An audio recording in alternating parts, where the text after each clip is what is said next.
Ayan, mga maray ko, paano nga ba kumuha ng VAC certificate online? Ayan, punta tayo sa Play Store, then search natin eGovPH. Tapos, makita nyo yung logo na yan, click nyo lang, tapos, install nyo. After nyo ma-install, of course, open nyo yung app. Ayan, pag na-open nyo yung app, ayan yung mga services nila, government super app, ease of doing business, and one-stop shop. So, explore natin yan soon. Then, eto, pag wala ka pang account, create account ka, mag-sign up ka, then fill up mo to, tapos marami pang information dyan na kailangan mong i-fill up. Pero dahil may account na ako, magla-login lang ako using my phone number. Ayan, so, tayo lang natin. Tapos, ayan, kailangan mo ng OTP, of course. And then, ayan, hindi ko ini-enable yan. Tapos, kailangan natin ng passcode.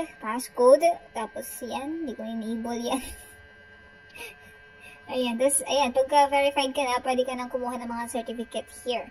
So, ayan, pag wala kang internet, no problem, makikita mo yung national ID mo here. Ayan, so dahil VAC-cert ang kailangan natin, hanapin natin yung health dito. Ayan, so makita mo yung health na yan, click mo yan. Tapos, ayan, lalabas yung mga yan, tapos VAC-cert. Make sure na true and correct yung mga information mo before ka mag-agree. Ayan, tapos ayan na yung VAC-cert na hinahanap mo. Ayan. So, dyan mo makikita yung mga vaccine na na-inject sa'yo. Ayan. So, yun lang. Ayan. So, don't forget, of course, to subscribe here on my YouTube channel, Ellen Nolasco. Yee! 1,050 plus na tayo. Grabe, ang bilis. Ang bilis. Like, ilang ano lang yan before. So, sobrang saya ko whenever there's someone out there na nagsusubscribe dito sa YouTube ko. Like, guys, you mean so much to me.